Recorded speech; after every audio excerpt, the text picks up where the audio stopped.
स्वागत है बच्चों आपका अपने चैनल केमिस्ट्री विद सुमित में। आज का हमारा लेसन है रासायनिक बल गतिकी केमिकल काइनेटिक्स। ठीक है, इसमें जो मुख्य मुख्य टॉपिक है पहले उनके बारे में बताना चाहता हूँ। इसमें पहला टॉपिक होगा हमारा अभिक्रिया का वेग, अभिक्रिया के वेग को प्रभावित करने वाले कारक, वेग नियम, आणविकता, कोटि, प्रथम कोटि, शून्य कोटि की अभिक्रिया के लिए वेग व्यंजक, अर्धायुकाल, हाफ लाइफ, आरएनएस इक्वेशन। ठीक है, तो ये थे इसमें टॉपिक जिनके बारे में हम पढ़ेंगे। इसमें पहला टॉपिक पढ़ते हैं हम रेट ऑफ रिएक्शन, अभिक्रिया का वेग। देखो बच्चों, अभिक्रिया का वेग क्या होता है? जैसे कि हमारे पास कैल्शियम कार्बोनेट, ठीक है, कैल्शियम कार्बोनेट को जब हम गर्म करेंगे तो क्या बनेगा? ये CaO और CO2 इसमें से गैस निकल जाएगी। देखो, इसे गर्म करेंगे तब कैल्शियम कार्बोनेट से क्या बनेगा? CaO और CO2। जब गर्म करेंगे तो गर्म करने में क्या होगा? कुछ समय लगेगा। ठीक है, जैसे मान के चलो आप 0.5 सेकंड या 1 मिनट 2 मिनट कुछ भी है, उसमें समय लगेगा। ठीक है, तो ये जो रिएक्शन हो रही है किसके साथ? समय के साथ हो रही है। इस अभिक्रिया को होने में कुछ समय लग रहा है। अब मान लो ये हमारे पास हमने सुबह लिया था 5 ग्राम, जब इसे गर्म किया तो इससे उत्पाद बन गया। तो उत्पाद जो बना इसी से तो बना है, तो इसकी जो क्वांटिटी है इसमें क्या हो जाएगी? कमी हो जाएगी। इसी क्वांटिटी में कमी हो जाएगी और इसकी जो क्वांटिटी है इसी क्वांटिटी में वृद्धि हो जाएगी। ठीक है, तो पढ़ते हैं अभिक्रिया का वेग। देखो बच्चों, ये रिएक्शन रिएक्टेंट है और ये प्रोडक्ट है। देखो, जब अभिक्रिया नहीं होती, रिएक्शन नहीं होती, तो हमारे पास केवल और केवल क्या होगा? ये रिएक्टेंट होगा, केवल रिएक्टेंट। और कितने परसेंट होगा? 100%। यहाँ देखो, जब t बराबर 0 का मतलब होता है कि जब रिएक्शन नहीं हो रही। तो जब रिएक्शन नहीं होती तो हमारे पास केवल क्या होगा? रिएक्टेंट होगा, प्रोडक्ट नहीं होगा। ठीक है, हमने कहा भाई टी टाइम बाद, यानी कि कुछ समय बाद हमारा इससे कुछ प्रोडक्ट बन गया। कितना? 30%। प्रोडक्ट बना कितना? 30%। तो जो प्रोडक्ट बना किससे बना? ये रिएक्टेंट से। ये बना 30%। तो यहाँ इसकी जो सांद्रता है इसमें क्या हो जाएगी? कमी हो जाएगी। जितना ये बना उतने ही इसकी सांद्रता में कमी होगी। तो कमी कितनी? इसमें 30% कमी हो गई। तो ये बच गया कितना हमारे पास? रिएक्टेंट 70%। तो देखो बच्चों क्या हो रहा है? समय के साथ अभिकारक की सांद्रता में क्या हो रही है? कमी। अभिकारक की सांद्रता में कमी। और जो प्रोडक्ट है उसकी सांद्रता में, उत्पाद की सांद्रता में क्या हो रही है? वृद्धि। ठीक है, समय के साथ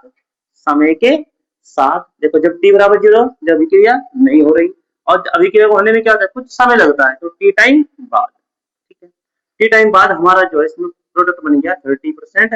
तो यहाँ से रिएक्टेंट कितना बचा?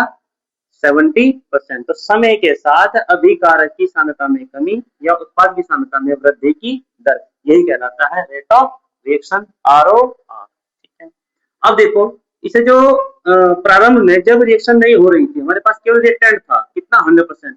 इसे हम प्रदर्शित करते हैं किससे? कंसंट्रेशन। ये जो साइन होता है बड़ा ब्रैकेट, ये कंसंट्रेशन का होता है। Concentration R0।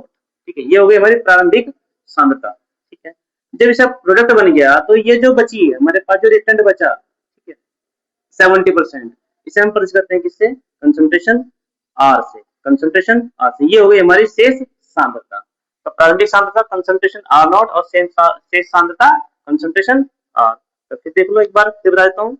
समय के साथ अभिकारक की सांद्रता में कमी या उत्पाद की सांद्रता में वृद्धि की दर क्या कहलाता है? ये रेट ऑफ रिएक्शन कहलाता है। ठीक है, अब देखो बच्चों, इस रिएक्टेंट के सापेक्ष देखो अभिकारक की सांद्रता में क्या हो रही है? कमी। तो R के सापेक्ष जो अभिक्रिया का वेग है ROR, वो क्या होगा? देखो, समय के साथ, देखो समय में भी क्या हो रहा है? परिवर्तन। तो जो परिवर्तन तो क्या हमने लिखा है? D। किसे प्रदर्शित करेंगे हमसे परिवर्तन को? D से। किसमें? समय में। DT। क्या हो रहा है? अभिकारक की सांद्रता में कमी। अभिकारक क्या हमारे पास? R, और सांद्रता कंसंट्रेशन। ठीक है, और सांद्रता में भी क्या हो रहा है? देखो, परिवर्तन हो रहा है। 100 से 70% बच रहे, तो परिवर्तन तो यहाँ डी। और परिवर्तन में क्या हो रहा है? वृद्धि या कमी? कमी हो रही है, तो यहाँ चला जाएगा माइनस। तो समय के साथ अभिकारक की सांद्रता में कमी क्या कहलाता है? ROR। R के सापेक्ष अभिक्रिया का वेग। इसी तरह से P के जो सापेक्ष है वो अभिक्रिया का वेग क्या होगा? DT। T के सापेक्ष देखो, समय के साथ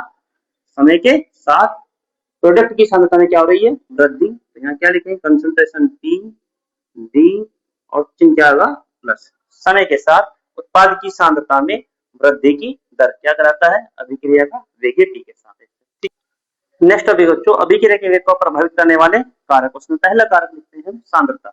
पढ़ेंगे हम सांद्रता के बारे में। देखो यहाँ ये एक रिएक्शन है, ए प्लस बी मिलकर क्या बना रहे हैं, प्रोडक्ट सी बना रहे हैं। ठीक है, अब देखो ये कंटेनर है जिसमें हमारे पास ए और बी अभिकारक है, ये गैस अभिकारक है। गैस क्या होती है, गति के लिए स्वतंत्र होती है। तो ए और बी की जो सांद्रता कितनी है, 1 मोल पर लीटर। ये हमारे पास पात्र है 1 लीटर का, जिसमें ए और बी के मोल कितने हैं, 1 मोल। ठीक है, अब देखो यहाँ पर 1 लीटर में कितने हैं, 1 मोल पर लीटर। ऐसे ही ये जो हमारे पास कंटेनर है इसमें ए और बी की जो सांद्रता है कितनी है, 2 मोल पर लीटर।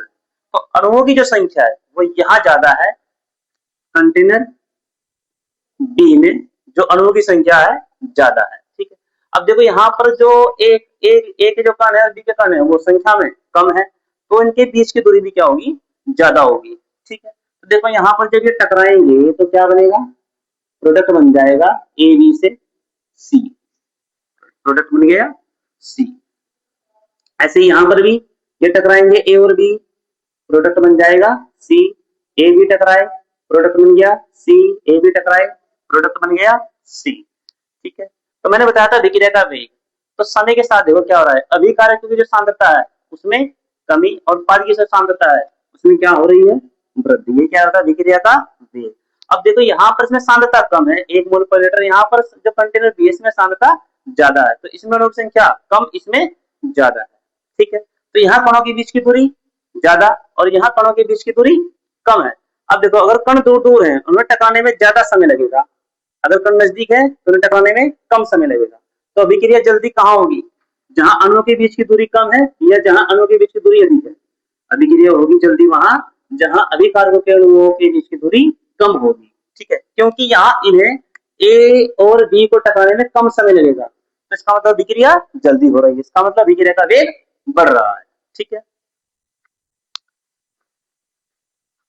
तो सांद्रता बढ़ाने पर अभिक्रिया का वेग बढ़ जाता है। क्यों बढ़ जाता है, क्योंकि सांद्रता बढ़ाने पर क्या हुआ, प्रति इकाई आयतन में अणुओं की जो संख्या है वो बढ़ गई।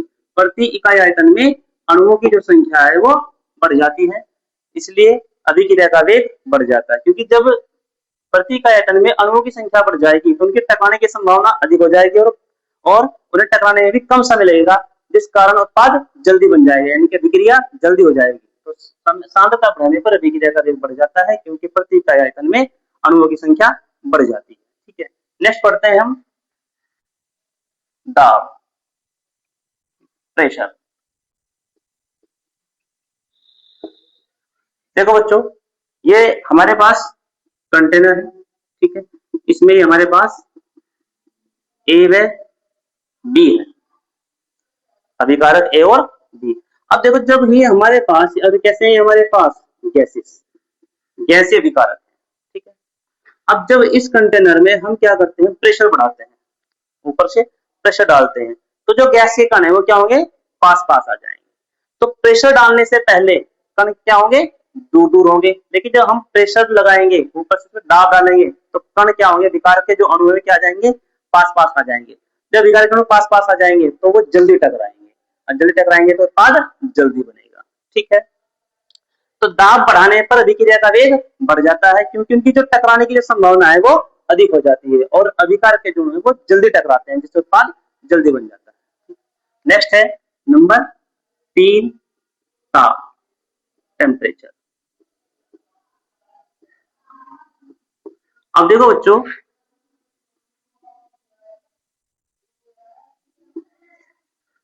अगर हम क्या करें, हमारे पास इसमें जो कंटेनर में ए और बी के पात्र हैं, हम क्या करें, ताप बढ़ाते हैं। क्या बढ़ाते हैं, ताप, टेम्परेचर इंक्रीज करते हैं।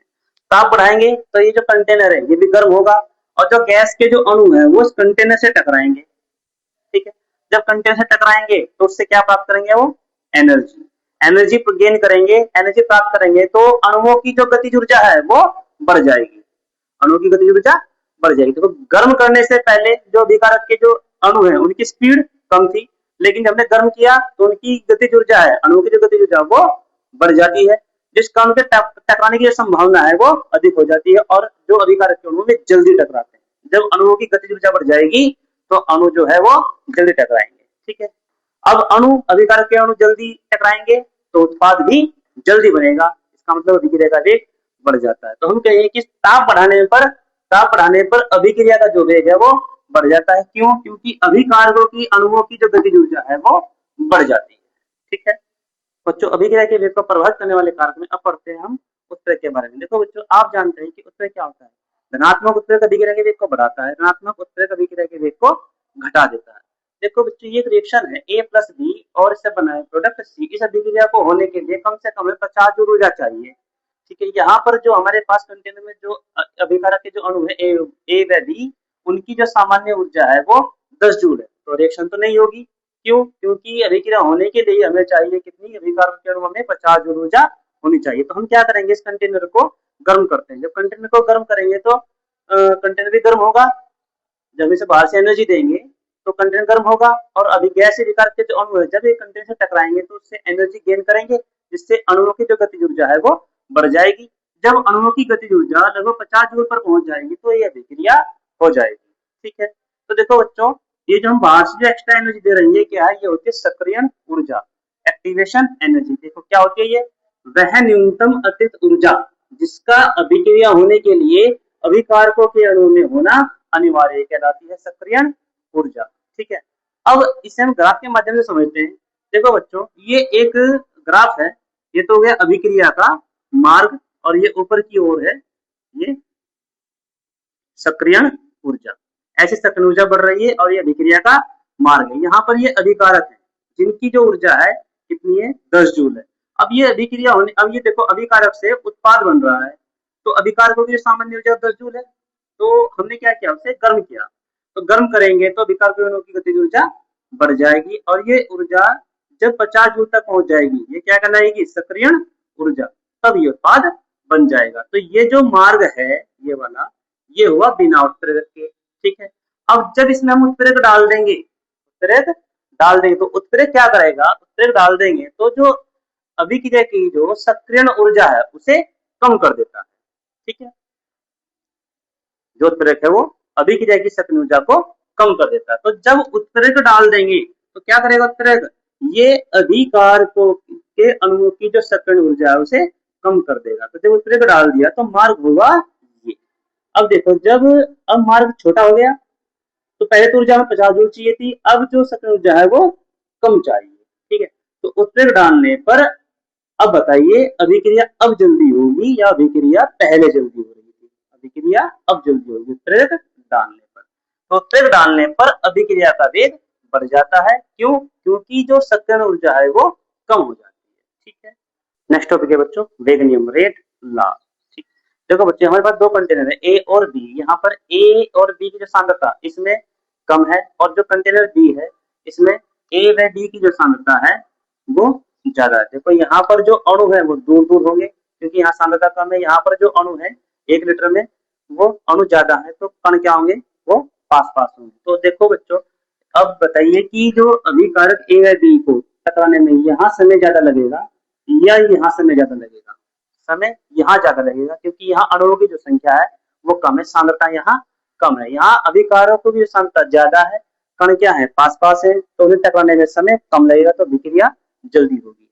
ठीक है, तो अभिक्रिया का जो वेग है वो बढ़ रहा है किसमें, इसमें कंटेनर बी में। कंटेनर बी में अभिक्रिया का वेग ज्यादा होगा, क्योंकि यहाँ पर अणु पास पास है, टकराने की संभावना भी अधिक होगी। तो हम कह सकते हैं कि अभिक्रिया का जो वेग है वो क्या बढ़ रहा है, क्या अभिकारकों की सांद्रता बढ़ने पर। तो हम कह सकते हैं कि अभिक्रिया का वेग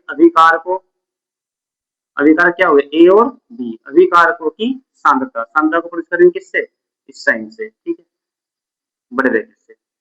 अभिक्रिया का वेग अभिकारकों की सांद्रता के गुणनफल के क्या होता है, समानुपाती। ठीक है, अभिक्रिया का वेग अभिकारकों की सांद्रता के गुणनफल के समानुपाती होता है। तो जो आर ओ आर है बराबर किसके हुआ, ये ए इंटू कंसंट्रेशन ए और कंसंट्रेशन बी। ठीक है, यहाँ पर ये के क्या है, यही रेट कांस्टेंट है, वेग स्थिरांक, वेग स्थिरांक। ठीक है, तो वेग नियम क्या है, अभिक्रिया का वेग अभिकारकों की सांद्रता के गुणनफल के समानुपाती होता है। ये था बच्चों टॉपिक रेट ला। यदि आपको वीडियो अच्छी लगी हो तो चैनल को लाइक कीजिए, कमेंट कीजिए और सब्सक्राइब जरूर कीजिएगा।